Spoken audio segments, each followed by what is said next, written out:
Merci, Monsieur le Président, chers collègues. Bon, je ne reviendrai pas sur le début de cette délibération. Nous sommes bien entendu pour les financements qui peuvent être établis pour lutter contre les déserts médicaux, tant que faire se peut, et nous voterons bien sûr favorablement pour cette délibération. Je reviens uniquement sur votre appel à projet, qui concerne le déploiement de l'e-santé et de la télémédecine. Vous y incluez un volet prévention, c'est bien. J'aurais aimé y trouver, et je vous propose d'y inclure, éventuellement, un volet sécurisation et lutte contre les agressions des médecins. Je me permets à ce titre, Monsieur le Président, chers confrères, de vous rappeler les derniers chiffres du Conseil national de l'Ordre des médecins, extraits de l'Observatoire de la sécurité des médecins. Ils sont exponentiels. De 512 agressions recensées en 2009, 986 en 2016, le chiffre a maintenant doublé. Ainsi, en 2017, on passe allègrement le cap des 1000 agressions, avec 1035 cas déclarés. Je dis bien déclarés, car la majorité des médecins ne perdent pas le temps d'aller déclarer une agression. Et dans notre région, me direz-vous, eh bien nous avons le triste privilège d'être les premiers de France. 163 incidents déclarés en 2017, ce qui fait que, un jour sur deux, un médecin est agressé en Provence-Alpes-Côte d'Azur. Et une fois sur deux, c'est une femme.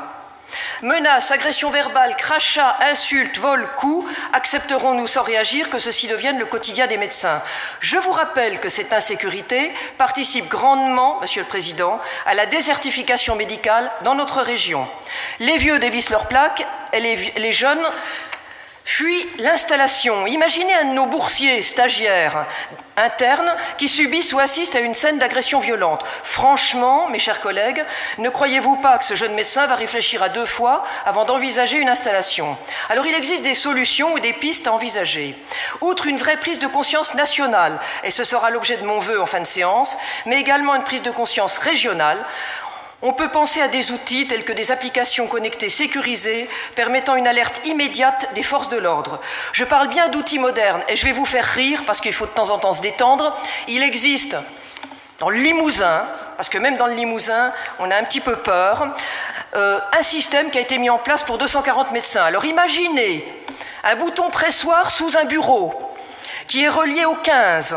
Le 15 va vérifier si l'agression est bien réelle. Il va alerter alors le 17. Et le 17 va alerter alors les forces de l'ordre de proximité. Il y a bien longtemps que le médecin est à terre et que les gens dans la salle d'attente ont eu le temps de lire cette merveilleuse affiche du Conseil de l'ordre où on incite les gens à être calmes. On peut aussi penser à des applications intelligentes pour dissuader les agressions pour les gardes de nuit dans nos maisons médicales de santé et pour les visites de nuit qui sont de plus en plus périlleuses. Un appel à projet pour la sécurité des médecins me semble indispensable. C'est un aspect primordial de la lutte contre les déserts médicaux. Je vous remercie. Bien sûr, mais vous avez